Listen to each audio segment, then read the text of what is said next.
네, 여러분 잘 보셨어요? 앤드루 맥카시는 완전히 정말 그 슈퍼 아티미스트, 그러니까 굉장히 좀 이렇게 낙관주의자라고 생각을 할 수 있겠죠. 네. 그런데 이제 현실은 어떨까요, 여러분?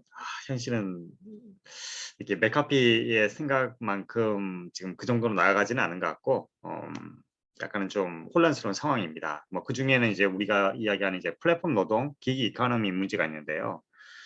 여기에 지금 두 개의 뉴스가 있어요. 한번 이걸 보고 나서 이야기를 좀 나눠봤으면 좋겠네요. 첫 번째 우리가 볼 것은 이제 배달 시간, 요금도 AI 마음대로, 이것부터 먼저 보도록 하죠.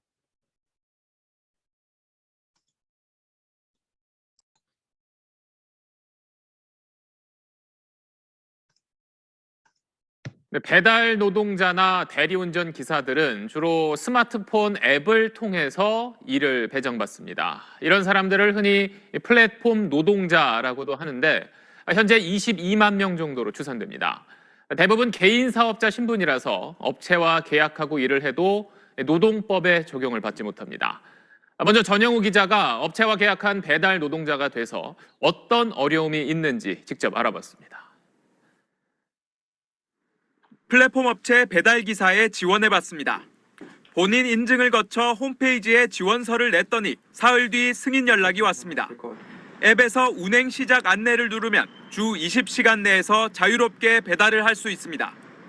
제가 직접 플랫폼 앱을 이용해 배달을 체험해 보겠습니다. 점심시간 첫 배달이 배정됐습니다. 지금 6분 후 픽업으로 나오는데 좀 먼 거리에 있어서 좀 빠듯하네요. 식당에서 순댓국 7그릇을 받아 1km쯤 떨어진 사무실로 배달해야 합니다. 이거 2개라서 조심하세요. 네네. 68,000원짜리죠? 네. 배달 완료 예상 시간이 실시간으로 표시돼 마음이 급해집니다. 음식을 짊어지고 뛸 수도 없고 쉽지 않은 조건이지만 앱이 그런 사정까지 고려하지는 않습니다. 결국 앱 예상보다 5분 늦게 도착했습니다. 배정된 배달을 거절할 수 있지만 거절이 반복되면 평가 점수가 떨어집니다.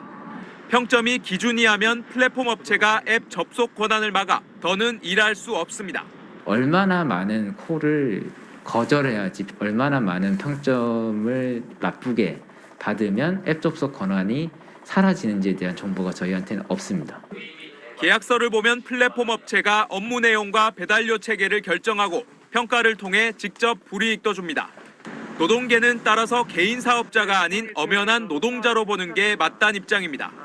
지난해 정부가 파악한 플랫폼 노동자는 22만 명, 그중 절반이 코로나19가 시작된 지난해 일을 시작한 걸로 조사됐습니다. SBS 전용우입니다.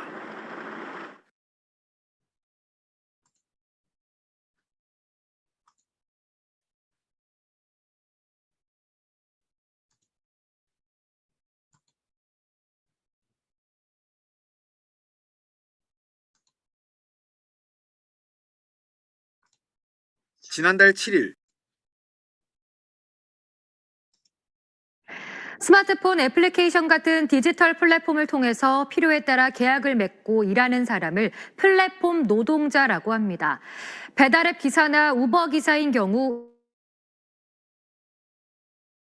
여기에 해당하는데요. 이들의 처우와 보호를 위해 현재 입법을 추진하고 있는데 별도의 법이 아닌 기존 근로기준법을 적용해달라는 목소리가 나오고 있습니다. 장훈경 기자가 취재했습니다.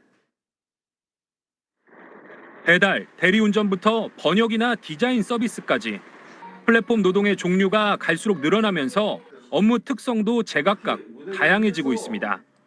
배달 등 지역 기반형 플랫폼은 노동자 재량이 거의 없고 AI 같은 디지털 기술로 실시간 업무 감독이 이루어지지만 번역 같은 웹 기반형 플랫폼 노동자들은 자기가 원하는 만큼 일거리를 골라 사실상 프리랜서처럼 일합니다. 하지만 정부가 추진 중인 플랫폼 노동자 보호제도는 이런 업종별, 유형별 특성을 구분하지 않습니다.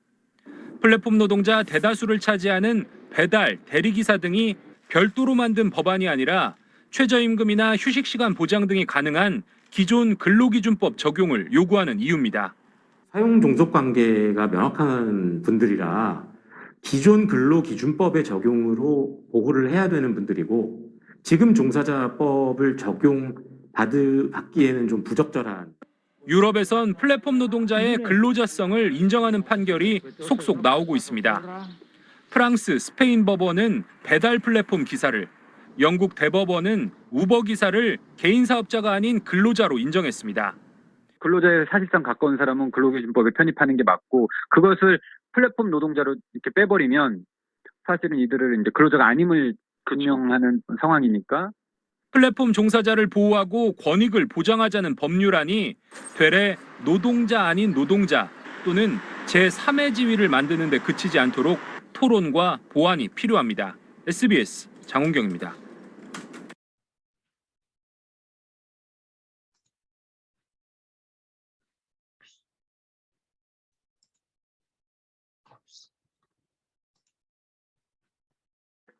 화면을 크게 키울 수 있는 롤러블 폰. 네, 여러분. 네, 여러분 뉴스 두 개 잘 보셨죠? 이렇게 플랫폼 노동이라고 하는 것이 사실 이제 개인 사업자이긴 하지만 자영업자는 아니고, 그렇다고 해서 사용자는 아니잖아요. 노동자이면 근로기준법이 적용을 받은 또 노동자도 아니에요, 현행법상. 또 프리랜서냐? 또 그렇지도 않아요. 이게 어디에도 속하지 않은 형태이죠. 자, 이 플랫폼 노동에 대해서 좀 더 알아보도록 해요. 여기 보면 이제 기기 이코노미라고 돼 있는데요. 자, 기기라고 하는 말이 뭘까요, 여러분? 이거는 이제 소규모 회장에서의 연주회 등을 말합니다. 그래서 뭐 어떤 거냐면, 미국에서 재즈가 좀 유행하잖아요. 그럼 재즈 공연장 부근에 따로 이제 단기 계약으로 연주자를 필요에 따라서 그때그때 섭외해서 공연하게 해주는 그런 형태로, 즉 임시로 하는 일을 기기라고 했어요. 그래서 기기 이코노미는 기업들이 필요에 따라 단기 계약직이나 임시직으로 인원을 충원하고 그 대가로 지불하는 형태의 경제를 말합니다. 그래서 이거는 과거에는 각종 프리랜서라든지 1인 자영업자 등을 포괄하는 의미였는데, 요즘에는 온라인 플랫폼 업체하고 단기 계약 형태로 서비스를 제공하는 공급자를 말합니다. 그래서 플랫폼 노동자 온 디맨드 이코노미에 대해서 좀 더 알아보면요. 기기 이코노미에서 기업은 수요에 따라 초단기 계약 형태로 공급자를 활용하고, 이 과정에서 플랫폼 일자리와 플랫폼 노동이 등장하기 시작했습니다. 그래서 디지털 플랫폼으로 서비스를 공급하는 플랫폼 노동자는 누군가에게 고용되어 있지 않고 필요한 때 원하는 시간에 원하는 만큼만 일시적으로 고용이 되어 소비자가 원하는 노동을 공급함으로 수입을 창출해요. 참 이게 환상적이지 않습니까? 그냥 그 말 그대로 이상적이죠. 노동자가 원하는 시간에 원하는 만큼만 내가 일시적으로 고용돼서 내가 소득을 올리겠다. 좋죠. 무척 좋죠. 이용자는 또 반면에 이제 소비자겠죠. 디지털 플랫폼을 통해 각종 제품이나 서비스를 요구하고 해당 수요를 적극 채워주는 주문형 서비스, 즉 온 디맨드 경제로 이 경제 자체가 이제 바뀌는 거죠. 우리가 지금 보는, 지금 현재 여러분들이 뭐 배달시키고 뭐 그러면 이제 접하는 게 다 플랫폼 노동자고, 이제 기기 이코노미 또는 이제 온 디맨드 이코노미라고 부르는 것들이에요. 그런데 문제는 이런 것들이죠. 이 미국 상무부에서 기기 이코노미를 정의할 때 뭐 P2P 거래를 뭐 모바일 앱이나 인터넷 접속이 가능한 IT 기기를 이용해서 한다든지, 또는 플랫폼을 통해서 공급자와 수요자를 상호 평가할 수 있고, 여러분도 별점 주고 그러잖아요, 그죠? 그리고 서비스 공급자가 자신이 일하는 시간 및 기간을 선택할 수 있는 시간적 유연성도 있고, 또 서비스 공급자가 소유한 도구와 자산을 이용해서 서비스를 제공해 준다. 그래서 우리나라에도 보면 이제 뭐 굉장히 많은 업체들이, 그죠? 뭐 카카오, 대리라든지 요기요, 배달통, 뭐 백인민족, 또 뭐 그것뿐만 아니라 이제 쿠팡, 그죠? 옥션, 뭐 이런 것과 같은 것들 뭐 되게 많아요, 그죠? 이런 것들 이제 플랫폼 기업들이고, 거기에 속해 있는 그런 이제 일을 하는 사람들을 플랫폼 워커라고 부르거든요. 근데 문제는 이거죠. 그렇게 뭐라고 해야 되나, 원하는 시간, 원하는 만큼 일정한 소득을 올리고, 그건 이상이 불가하고, 실제로는 기존의 어떤 뭐 탑 전문가 그룹 밑에 있는 프리랜서 화이트 컬러에도 미치지 못하고요, 블루 컬러에도 미치지 못하는 온 디맨드에 속하는 사람들은 이 아래쪽에 위치해서 굉장히 열악한 그런 지위에 있다는 거죠. 그리고 그 계약 형태도 굉장히 어렵고요. 이제 이런 것들을 이제 유럽연합에서 지금 제공한 그 데이터인데요. 이걸 보고 있는 거고요. 그리고 이것과 관련해서 이제 요즘 이제 고스트 워크라는 말이 뜨고 있어요. 그 유형 노동 뭐 이렇게 우리가 번역을 할 수 있죠. 그 고스트 워크는 그 메리 그레이라는 이 여성분, 이분이 여성분이고요. 이분이 이제 인류학자인데요. 이분하고 컴퓨터학자 엔지니어인 시다스 수리가 같이 이제 공저를 한 책이에요. 여기에 대해서 한번 같이 좀 영상이 있는데 굉장히 잘 만든 영상이에요. 한번 같이 한번 읽어보도록, 같이 한번 공유해 보도록 합시다. 네.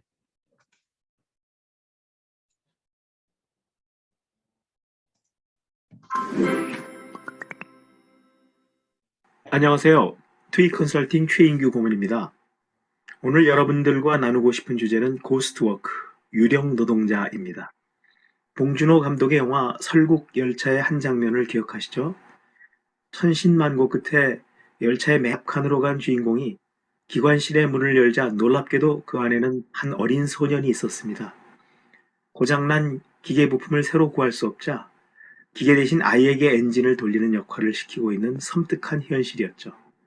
물론 이것은 영화의 설정이기는 하지만 현실에서도 이런 자동화 속의 숨은 노동자, 즉 고스트워크는 분명히 존재합니다.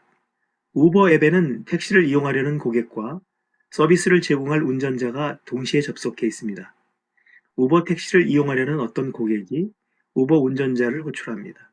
그런데 이 둘을 맺어주는 우버의 인공지능 시스템이 아닌 다른 누군가가, 보다 정확하게 말한다면 어떤 사람이 이 앱에 동시에 접속하여 주어진 일을 하고 있습니다.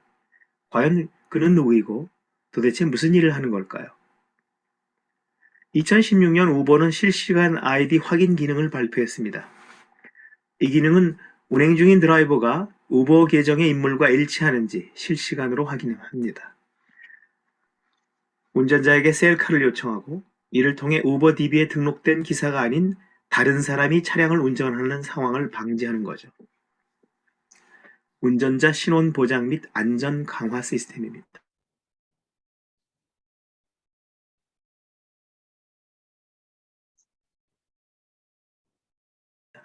그런데 인공지능으로도 100% 신원이 확실하지 않을 때는 사람이 제한된 시간 내에 직접 육안으로 체크를 합니다. 예컨대 우버에 등록된 사진에는 수염이 없는데 셀카에는 길렀다던가 치통으로 얼굴이 크게 부어서 식별이 곤란하다던가 뭐 여러 가지 사유가 있겠죠. 이러한 일을 모니터 화면으로 처리하는 많은 숨은 노동자가 우버에는 있습니다. 이러한 일 또는 일을 하는 사람들을 고스트워크라고 하는 거죠. 고스트워크라는 일의 성격은 플랫폼 비즈니스의 발전과 함께 온디맨드 경제 혹은 긱 이코노미 경제하에서 발전하게 됩니다. 아무리 자동화와 인공지능의 힘을 빌어도 결국 인간의 손길이 필요한 일이 많다는 겁니다. 대다수의 모바일 애플리케이션, 웹사이트, 인공지능 시스템을 운영하는 데 투입되는 인간 노동은 겉으로는 잘 드러나지 않습니다. 그래서 이렇게 불분명한 고용 형태를 고스트워크라고 하는 거죠. 고스트워크라는 용어를 처음으로 언급한 사람은 저명한 인류학자 메리 그레이와 컴퓨터 과학자인 시다스 수리입니다. 2019년 두 사람의 공동 저서인 고스트워크에서 긱과 온디맨드 경제로 인해 급속히 변화하고 있는 일의 형태를 얘기하면서 고스트워크라는 용어를 처음 정의하고 사용했습니다. 국내 고스트워크 사례를 들어볼까요? 네이버의 자회사 에버형 코리아는 네이버 거리 뷰에서 개인 사생활을 침해할 수 있는 자동차 번호판 지우기 등 지도 블러링 작업을 합니다. 또한 네이버에 올라오는 이미지와 동영상에 혹시라도 개인정보가 노출되는지 살피고 유해 컨텐츠를 솎아냅니다. 이 모든 일들을 컴퓨터나 인공지능이 아닌 바로 사람의 눈과 손이 하고 있죠. 특히 시니어 노년층들을 고용해서 사회봉사용 일자리로 훌륭히 자리매김하고 있는 국내 대표적인 고스트워크라고 할 수 있습니다. 참고로 근무 시간은 4시간 반, 5시간 반, 7시간 등으로 자유롭게 선택할 수 있다고 하네요. 또 하나 예를 들어보죠. 크몽은 프리랜서 마켓을 연결해주는 플랫폼입니다. 디자인, IT 프로그래밍, 컨텐츠 제작, 마케팅, 번역, 통역, 비즈니스 컨설팅, 주문 제작, 간판 인쇄 등 참으로 다양한 재능 거래를 중개해줍니다. 이 중개 사이트에서 수행되는 일들이 대부분 앞에서 정의 내린 고스트워크에 해당됩니다. 이런 중개 플랫폼은 온디맨드 경제의 확대에 따라 점점 늘어날 것으로 보입니다. 미국의 저명한 발명가이자 과학자인 레이 커즈와일은 그의 저서 특이점이 온다에서 2045년에는 컴퓨터 인공지능이 인류 전체의 지능의 합을 능가하는 기술적 특이점이 올 것이라고 예측한 바 있습니다. 일본 애니메이션 공각기동대나 영화 매트릭스에서 보듯 사람 목 뒤에 데이터 포트가 연결되는 것이 현실화되는 거죠. 물론 우리 목에 데이터 포트를 꽂을 필요는 없죠. 인공지능과 사물, 인터넷 등으로 언제 어디서나 원하는 모든 정보에 접근할 수 있겠죠. 미국의 타임즈는 이런 현상을 커버 스토리로 다루면서 불멸의 인간으로 표현했습니다. 그야말로 인공지능이 지배하는 사회인 거죠. 과학자들과 공학자들은 인간 수준, 아니 그 이상의 사고 능력이 가능한 인공지능을 만들어서 완벽한 자동화를 실현하기 위해 계속 노력하고 있습니다. 그런데 인간의 노동을 없애려는 욕구가 커지면 커질수록 인간이 개입해야 하는 일이 새로이 생긴다는 점, 이것이 자동화 최종 단계의 역설입니다. 즉 자동화가 심화될수록 고스트워크가 오히려 늘어난다는 거죠. 고스트워크의 기반이 되는 긱 이코노미는 계속 성장 중입니다. 2025년에는 전체 노동 인구 중 긱 이코노미 참여 비율이 미국의 경우 무려 18.5%, 영국의 경우 16.1%에 달할 것이라는 연구 결과도 나와 있습니다. 더 나아가서 세계은행은 2055년에 세계 고용 중 무려 60%가 이러한 고스트워크 일자리로 채워질 것이라고 예측한 바 있습니다. 정말 섬뜩하지 않습니까? 이것만 하면 되거든. 온디맨드, 긱 이코노미 체제 하에서 일자리를 찾는 사람과 고스트워크 필요 기업을 서로 매칭시켜주는 디지털 노동 플랫폼이 존재합니다. 이 플랫폼은 고스트워크 직무 수행에 대한 주문 접수와 노동력 공급, 그리고 대가 지급 등의 관리 업무를 수행합니다. 궁극적으로 칼자루를 쥐게 되는 것은 이러한 디지털 노동 플랫폼일 가능성이 높죠. 온디맨드 경제가 발달하면 할수록 플랫폼 사업자의 모든 권력이 집중되면서 부작용도 나타나게 됩니다. 얼마 전 무리를 빚고 취소된 배달의 민족 수수료 체계 변경 시도가 대표적인 플랫폼 횡포 사례라고 할 수 있죠. 이 사건으로 배달의 민족은 우리 민족이 아니고 독일 민족이었어 와 같은 쓴소리가 엄청나게 댓글로 달렸고 지자체가 주도하는 공공 배달 앱이 거론되기도 했습니다. 배민의 운영 방식은 소비자와 가맹 음식점에도 부담이 되겠지만 배달 직원인 배민 라이더들에게도 혜택이 가는 게 없습니다. 배민은 배달원, 즉 배민 라이더에게 배달 한 건당 지급하는 수수료를 올해 1,000원, 약 20%가량 삭감했습니다. 배민은 라이더 모집을 위한 한시적 프로모션 종료에 따른 당연한 삭감이라고 주장하지만 개인 사업자인 2,300명 라이더들은 사전 고지 없이 일방적으로 배달 수수료를 올리고 내리는 것은 문제가 있다고 지적하고 있죠. 이 라이더들이 바로 고스트워크 노동자들입니다. 고스트워크 노동자들은 작업 조건에 이의를 제기하기 쉽지 않습니다. 물리적인 형태의 작업장이 없다는 점도 이러한 문제를 가중시키죠. 사실 이들은 고용과 관련하여 부당한 대우에 대처할 수 있는 법적인 보호수단을 거의 이용하지 못하고 있는 상황입니다. 그러면 고스트워크 부작용을 해소하기 위한 국가별 대응을 잠깐 살펴보기로 할까요? 미국은 일찍부터 고스트워크 이슈에 관심을 갖고 2015년 7월 독립적인 계약으로 근로를 제공해 노동자로 분류되지 못하는 사람도 공정노동기준법을 적용할 수 있도록 행정 해석을 변경한 바 있습니다. 영국도 2016년 6월 공유경제에서 발생하는 수익에서 2,500유로까지는 면세하기로 하고 플랫폼 업체의 긱 종사자의 고용과 관련한 복지 부담금을 부과하는 법안을 2019년 12월부터 시행하고 있습니다. 독일은 2017년 6월 디지털 플랫폼 산업에서의 공정한 시장 형성을 목표로 경쟁 제한 방지법 9차 개정법을 발표, 고용 능력, 근로시간, 건강한 노동, 취업자 정보보호 등 8개의 디지털화된 노동 환경의 쟁점과 과제를 제시한 바 있습니다. 우리나라의 경우는 사안별로 접근하고 있는데요. 국토부는 퀵서비스, 배달 대행 등 이륜차 물류를 포괄한 가칭 생활물류서비스법 제정을 추진 중입니다. 여성가족부는 음식점 등지에서 배달 일을 하는 18세 미만 청소년에 대해 산업재해 보험 가입 의무화 추진 중입니다. 그렇다면 고스트워크와 관련하여 플랫폼의 횡포, 소비자의 권익 침해, 노동자의 인권 보호 등 점차로 표출되고 있는 여러 문제점들을 과연 어떻게 해결할 수 있을까요?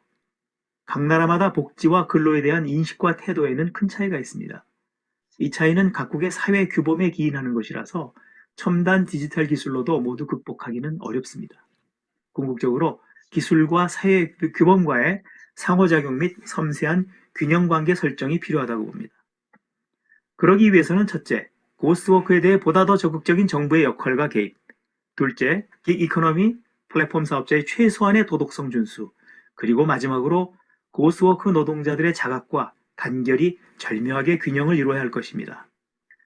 물론 쉽진 않겠지만 이제는 고스트워크가 더 이상 남의 일, 남의 집 불구경으로 치부될 일이 아니기 때문에 하루빨리 이러한 사회적 합의가 정립돼야 할 것입니다.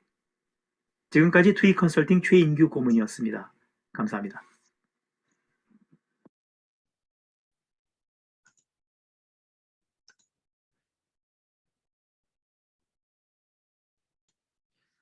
네, 여러분 어떻게 고스트 워크 잘 보셨어요?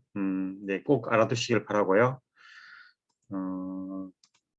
그렇게 해서 이제 우리 이제 인공지능과 법에 대한 이야기를 좀 많이 했고요. 지금 이제 결론을 내려볼까요? 그래서 미래 사회가 유토피아가 될 것인지 아니면 디스토피아가 될 것인지 이 문제, 그리고 또 인간과 휴머니즘에 대한 이야기인데요. 선택의 순간 우리가 변화를 가능하게 하는 것은 결국 인간이겠죠. 그러면 어떤 우리가 사회 현상을 볼 때 여러분이 느끼는 이제 타당하다 또는 부당하다 하는 법 감정이 있죠. 그걸 논리적으로 잘 풀어내고 그리고 거기에 어떤 주장을 하려면 충실한 근거가 있어야 되겠죠. 그걸 저는 이제 데이터라고 보는데요. 그리고 또 표현도 할 수 있어야 돼요. 어떻게 표현하느냐, 시각화가 되게 중요하다라고 생각이 들고, 그리고 모든 이제 그런 결론은 이제 법으로 완결된다. 법을 이제 영어로는 이제 코드라고 하거든요. 혹시 여러분들이 이제 디지털 쪽으로 좀 공학적으로 하시는 분들은 코딩이란 말 많이 했을까요, 그죠? 법을 만든다라는 뜻이기도 해요. 그게. 그래서 인공지능과 미래 디자인을 이제 내리는 식으로 해서 결론을 한번 내려볼까 해요. 유토피아라고 하는 것은 이제 토마스 모 경이 1516년에 지은 책의 제목이죠. 유토피아.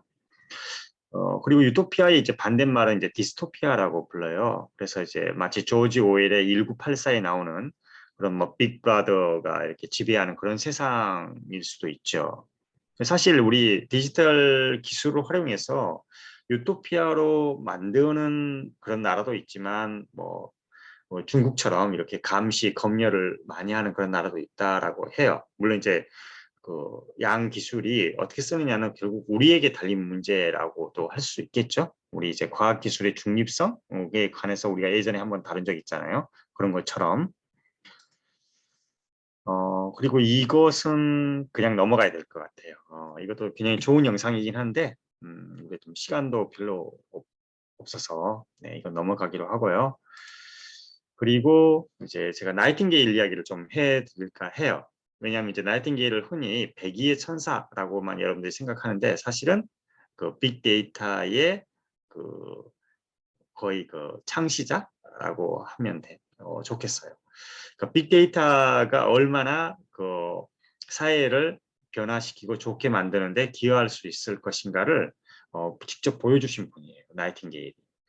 그 나이팅게일은 굉장히 훌륭하신 분이고 간호사이시죠. 그런데 이 크림 전쟁에서 영국하고 러시아가 싸웠어요. 근데 그 당시에 이 나이팅게일은 밤에 이렇게 환자들을 이제 돌보는 것처럼 보이지만 사실은 그 당시에 나이팅게일이 했던 일은 바로 이런 그 보고서 또는 데이터를 수집하는 역할을 했었어요. 그러면서 어떤 역할을 했냐면 이게 이제 처음부터 시작되는 거거든요. 처음에 까만색 부분이 그 전쟁터에서 직접 총이나 칼에 찔려서 죽은 사람들을 말하는 거예요. 그리고 바깥에 있는 이 좀 옅은 부분은 뭐냐면 이 사람들이 병원에서 와서 죽은 그 숫자를 또 표현하고 있어요. 그렇게 보면 초기에는 이렇게 파란색이 없잖아요. 그러니까 병원으로 온 사람이 없었겠죠. 초기에는. 그러다가 이제 병원에 부상자가 실려오면 오히려 그 사람들이 거의 한 10배 가까이 병원에서 죽어요. 왜 죽어가나 봤더니 그 당시 병원이 그냥 불결했던 거죠. 위생적으로 그런 관념들이 없고 그래서 합병증으로 뭐 감염이 돼서 그래서 많이 죽었다는 것을 쭉 보여줘. 이거는 이제 시계열표거든요. 그래서 시간이 흐름에 따라서 점점 이 정도에 오르게 되면 거의 뭐 전쟁터에서 죽는 사람보다 훨씬 더 많은 사람이 죽어나가고 있죠. 그래서 이런 걸 어디다 보고를 해요?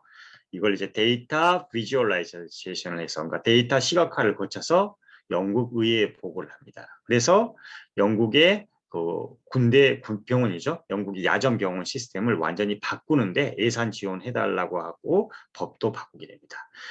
이 야전병원뿐만 아니라 이제 이러한 이론이 이러한 발견이죠. 데이터를 통한 과학적인 어떤 그런 그 보고 리포트가 근대식 병원 시스템에도 영향을 미치게 됩니다.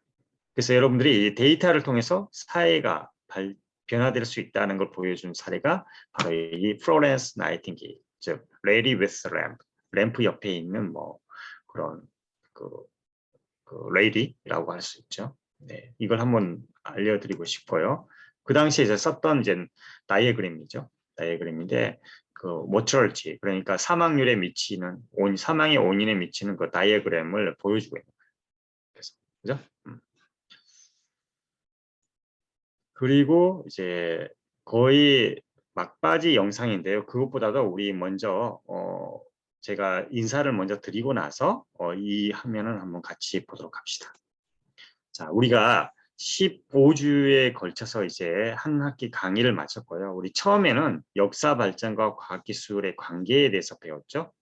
그러면서 이제 산업혁명과 법의 발전, 우리 여러분들이 흔히 4차 산업혁명을 이야기하는 것이 대체 어떻게 된 거냐, 그 속에서 법은 또 어떻게 발전이 왔느냐, 그리고 이제 과거를 이제 살펴봤고 이제 미래 사회의 모습을 좀 예측을 해봤는데요. 처음에는 제가 복잡계라는 말을 썼어요. 그리고 두 번째는 열린 사회라는 말을 썼고, 세 번째는 위험 사회, 네 번째는 초연결 사회라는 것으로 미래 사회를 정의하고 각각 법의 모습이 어떻게 상응하는지를 이야기했던 것 같아요.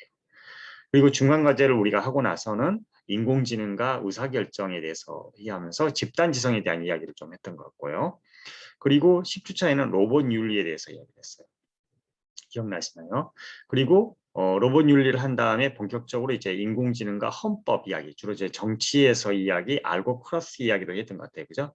그리고 인공지능과 형사법에서 뭐 인공지능 검사, 판사, 뭐 이런 경찰 이런 이야기도 했고요. 특히 이제 프라이버시 문제도 이야기를 했죠. 개인정보 침해라든지. 그리고 인공지능과 사법에서는 이제 계약이나 불법 행위에서의 로봇 책임 이런 것들을 이야기했던 것 같고요. 그리고 이번 시간이죠. 인공지능과 지식재산법, 경제법, 노동법 이야기도 했어요. 자, 이것을 통해서 자, 여러분들이 이제 인공지능과 법에 대한 한 학기 항의를 마쳤는데요. 항의가 어떻게 즐거우셨나요? 힘들진 않으셨어요? 항의는 기본적으로 힘들어요, 여러분. 쉽진 않아요. 그러니까 항의죠, 그죠? 하지만 항의를 마치고 나면 이제 항의 수를 여러분들이 익혔던 거고, 또 이제 신대륙, 즉 인공지능과 법이라고 하는 그런 신대륙, 새로운 것에 대해서 여러분들이 나름대로 터득을 한 바가 있었을 거라고 생각이 들고요. 각자 여러분의 어깨에는 이렇게 지혜의 미네르바가, 그죠? 한 마리씩 얹혀져 있을 거라고 생각합니다. 자, 제가 좋아하는 영어 문구가 April showers bring May flowers예요. 그래서 April showers 하면 4월에 내리는 어떤 그런 폭풍우 뭐 이런 걸 말하는 거거든요. 그래서 영국의 어떤 시인은 4월은 잔인한 달이라고 했어요. 물론 이제 우리나라에 해당되는 말은 아니에요. 그러니까 영국이라든지 또는 이제 미국의 동부 쪽 여기는 이제 기후가 좀 비슷해요. 그래서 April showers가 항상 있고요. 그래서 4월은 굉장히 잔인한 달이고 날씨도 안 좋고 그래서 사람들이 좀 싫어하는데 그런 것이 꼭 나쁜 거냐? 그렇지는 않다는 거죠. 5월이 되면 Mayflowers, 5월은 정말 아름다운 달이 되고 5월에 꽃을 피우죠. Mayflowers라는 것은 꽃이 있어요. 그런 꽃이 있고 실제로 이제 영국에서 미국으로 이제 필그림들이 건너갈 때 탔던 배 이름이 Mayflowers이기도 하죠. 그래서 어려운 시절을 거치고 나면 고생을 하고 나면 그 고생의 결과 달콤한 또 희망 이런 것들이 이제 결실을 맺게 된다라는 거죠. 우리말이 이제 고진감래랑 비슷한 말이라고 할 수 있고요. 그래서 이거 April showers bring May flowers를 여러분한테 제가 드리는 선물로 마지막 선물로 드리고 싶어요. 그리고 여러분하고 이제 영상 하나를 보면서 끝을 맺을까 해요. 자, 이것은 바이오닉스 바이오닉스 를 연구하는 분인데요. 정말 감동적이에요. 직접 보시고 여러분들이 디지털 기술의 어떤 미래를 한번 꿈꿔보시길 바랍니다.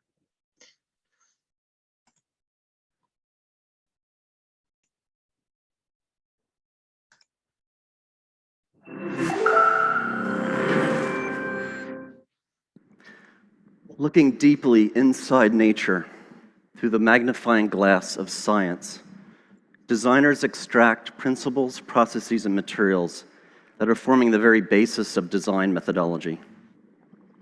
From synthetic constructs that resemble biological materials to computational methods that emulate neural processes, nature is driving design. Design is also driving nature.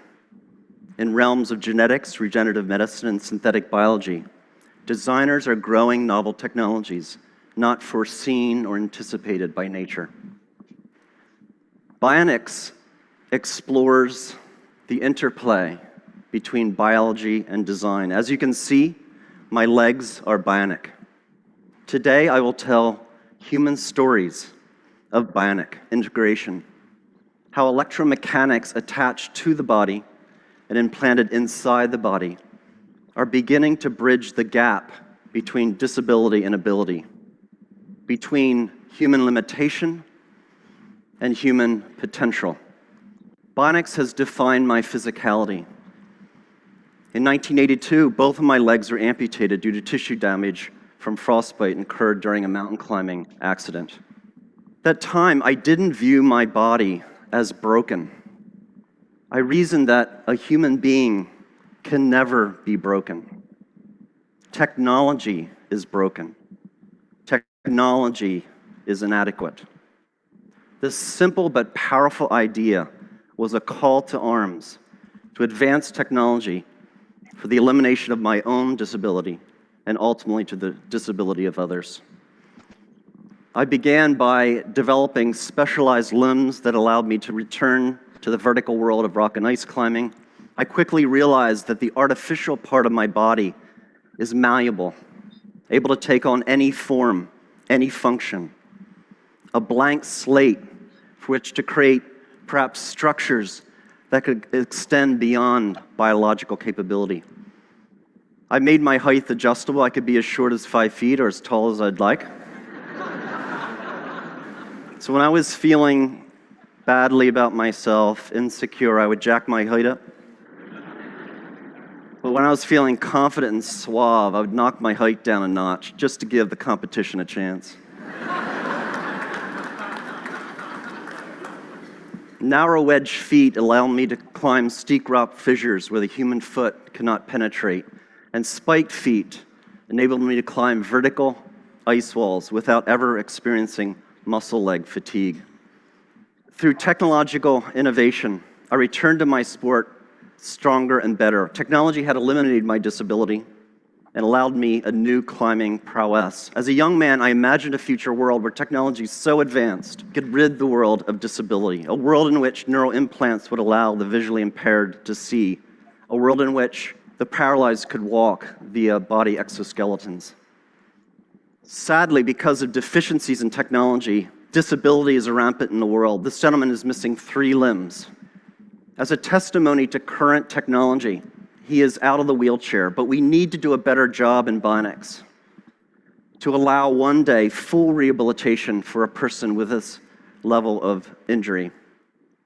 At the MIT Media Lab, we've established the Center for Extreme Bionics. The mission of the center is to put forth fundamental science and technological capability that will allow the biomechatronic and regenerative repair of humans across a broad range of brain and body disabilities. Today, I'm going to tell you how my legs function, how they work, as a kind of case in point for this center. Now, I made sure to shave my legs last night because I knew I'd be showing them off. Bionics entails the engineering of extreme interfaces. There's 3 extreme interfaces in my bionic limbs: mechanical, how my limbs are attached to my biological body; dynamic, how they move like flesh and bone; and electrical, how they communicate with my nervous system. I'll begin with mechanical interface. In the area of design, we still do not understand how to attach devices to the body mechanically. It's extraordinary to me that in this day and age, one of the most mature, oldest technologies in the human timeline, the shoe, still gives us blisters. How can this be? We have no idea how to attach things to our bodies. This is the beautifully lyrical design work of Professor Neri Oxman at the MIT Media Lab, showing spatially varying exoskeletal impedances, shown here by color variation in this 3D printed model. Imagine a future where clothing is stiff and soft where you need it, when you need it, for optimal support and flexibility without ever causing discomfort. My bionic limbs are attached to my biological body via synthetic skins with stiffness variations that mirror my underlying tissue biomechanics. To achieve that mirroring, we first developed a mathematical model of my biological limb. To that end, we use imaging tools such as MRI to look inside my body to figure out the geometries and locations of various tissues. We also took robotic tools. Here's a 14 actuator circle that goes around the biological limb. The actuators come in, find the surface of the limb, measure its unloaded shape, and then they push on the tissues to measure tissue compliances at each anatomical point. We combine these imaging and robotic data to build a mathematical description of my biological limb, shown on the left. You see a bunch of points or nodes. At each node, there's a color that represents tissue compliance. We then do a mathematical transformation to the design of the synthetic skin, shown on the right. And we've discovered optimality is where the body is stiff, the synthetic skin should be soft. Where the body is soft, the synthetic skin is stiff. And this mirroring occurs across all tissue compliances. With this framework, we produce bionic limbs that are the most comfortable limbs I've ever worn. Clearly, in the future, our clothing, our shoes, our braces, our prostheses will no longer be designed and manufactured using artisan strategies, but rather data-driven quantitative frameworks. In that future, our shoes will no longer give us blisters. We're also embedding sensing and smart materials into the synthetic skins. This is a material developed by SRI International, California. Under electrostatic effect, it changes stiffness. So under zero voltage, the material is compliant. It's like floppy like paper. Then the button's pushed, the voltage is applied, and it becomes stiff as a board. We embed this material into the synthetic skin that attaches my bionic limb to my biological body. When I walk here, it's no voltage. My interface is soft and compliant. The button's pushed, voltage is applied, and it stiffens, offering me a greater maneuverability over the bionic limb. We're also building exoskeletons. This exoskeleton becomes stiff and soft in just the right areas of the running cycle to protect the biological joints from high impacts and degradation. In the future, we'll all be wearing exoskeletons in such common activities such as running. Next, dynamic interface. How do my bionic limbs move like flesh and bone? At my MIT lab, we've studied how humans with normal physiologies stand, walk, and run. What are the muscles doing, and how are they controlled by the spinal cord? This basic science motivates what we build. We're building bionic ankles, knees, and hips. We're building body parts from the ground up. The bionic limbs that I'm wearing are called biomes. They've been fitted to nearly 1,000 patients, 400 of which have been US wounded soldiers. How does it work? At heel strike under computer control, the system controls stiffness to attenuate the shock of the limb hitting the ground. Then at mid-stance, the bionic limb outputs high torques and powers to lift the person into the walking stride, comparable to how muscles work in the calf region. This bionic propulsion is very important clinically to patients. So on the left, you see the bionic device worn by a lady. On the right, a passive device worn by the same lady that fails to emulate normal muscle function, enabling her to do something everyone should be able to do, go up and down their steps at home. Bionics also allows for extraordinary athletic feats. Here's a gentleman running up a rocky pathway. This is Steve Martin, not the comedian, who lost his legs in a bomb blast in Afghanistan. We're also building exoskeletal structures using these same principles that wrap around a biological limb. This gentleman does not have any leg condition, any disability. He has a normal physiology. So these exoskeletons are applying muscle-like torques and powers so that his own muscles need not apply those torques and powers. This is the first exoskeleton in history that actually augments human walking.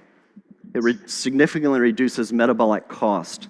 It's so profound in its augmentation that when a normal, healthy person wears the device for 40 minutes and then takes it off, their own biological legs feel ridiculously heavy and awkward. We're beginning the age in which machines attached to our bodies will make us stronger and faster and more efficient. Moving on to electrical interface. How do my bionic limbs communicate with my nervous system? Across my residual limb are electrodes that measure the electrical pulse of my muscles. That's communicated to the bionic limb. So when I think about moving my phantom limb, the robot tracks those movement desires. This diagram shows fundamentally how the bionic limb is controlled. So we model the missing biological limb, and we've discovered what reflexes occurred, how the reflexes of the spinal cord are controlling the muscles. And that capability is embedded in the chips of the bionic limb. What we've done then is we modulate the sensitivity of the reflex, the modeled spinal reflex, with the neural signal. So when I relax my muscles in my residual limb, I get very little torque and power. But the more I fire my muscles, the more torque I get, and I can even run. And that was the first demonstration of a running gait under neural command. Feels great.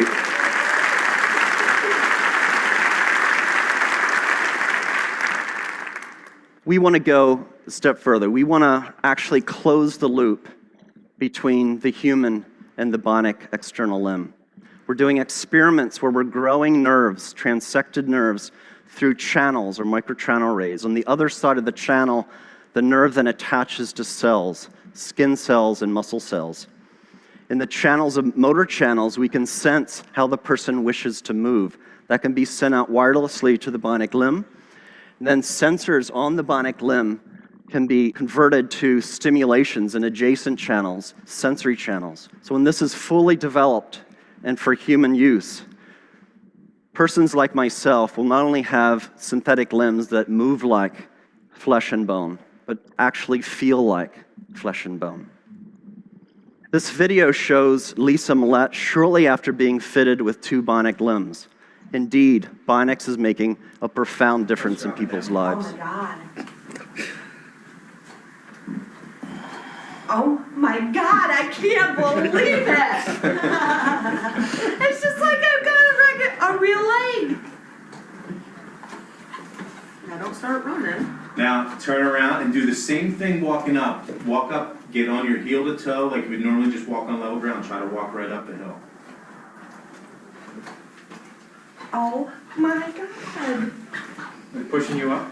Yes, I'm not even, I can't even describe it. It's pushing you right up. Next week, I'm visiting the centers. Thank you. Thank you. Thank you. Next week, I'm visiting the Center for Medicare and Medicaid Services, and I'm going to try to convince CMS to grant appropriate code language and pricing so this technology can be made available to the patients that need it. Thank you. It's not well appreciated, but over half of the world's population suffers from some form of cognitive, emotional, sensory, or motor condition. And because of poor technology, too often conditions result in disability and a poorer quality of life. Basic levels of physiological function should be a part of our human rights. Every person should have the right to live life without disability if they so choose. The right to live life without severe depression. The right to see a loved one in the case of seeing impaired. Or the right to walk or to dance in the case of limb paralysis or limb amputation. As a society, we can achieve these human rights if we accept the proposition that humans are not disabled. A person can never be broken. Our built environment, our technologies are broken and disabled. We, the people, need not accept our limitations, but can transcend disability through technological innovation. Indeed, through fundamental advances in bionics in this century, we will set the technological foundation for an enhanced human experience, and we will end disability. I'd like to finish up with one more story, a beautiful story. The story of Adrienne Haslett Davis. Adrienne lost her left leg in the Boston terrorist attack. I met Adrian when this photo was taken at Spalding Rehabilitation Hospital. Adrian is a dancer, a ballroom dancer. Adrian breathes and lives dance. It is her expression, it is her art form. Naturally, when she lost her limb in the Boston terrorist attack, she wanted to return to the dance floor. After meeting her and driving home in my car, I thought, I'm an MIT professor. I have resources. Let's build her a bionic limb to enable her to go back to her life of dance. Brought in MIT scientists with expertise in prosthetics, robotics, machine learning, and biomechanics. And over a 200-day research period, we studied dance. We brought in dancers with biological limbs, and we studied how do they move? What forces do they apply on the dance floor? And we took those data and we put forth fundamental principles of dance, reflexive dance capability, and we embedded that intelligence into the bionic limb. Bionics is not only about making people stronger and faster. Our expression, our humanity can be embedded into electromechanics. It was 3.5 seconds between the bomb blasts and the Boston terrorist attack. And 3.5 seconds, the criminals and cowards took Adrian off the dance floor. In 200 days, we put her back. We will not be intimidated, brought down, diminished, conquered, or stopped by acts of violence.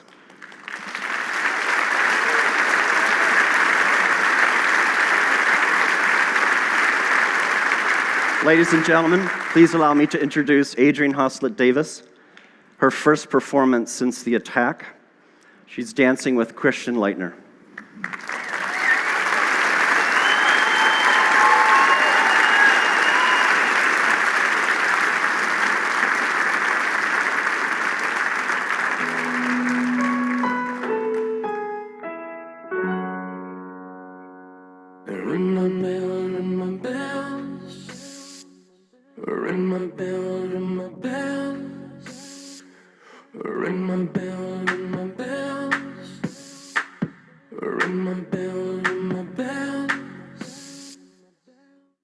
Sometimes you love it, sometimes you don't. Sometimes you need it, then you don't, and you let go. Sometimes we rush it, sometimes we fall. It doesn't matter, baby, we can take it real slow.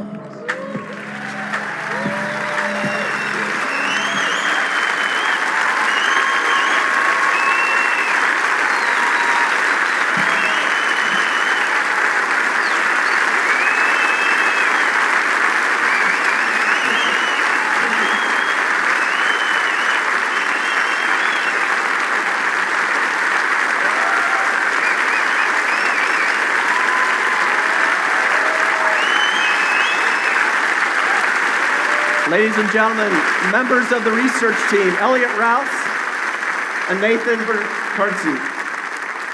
Elliot and Nathan. Woo.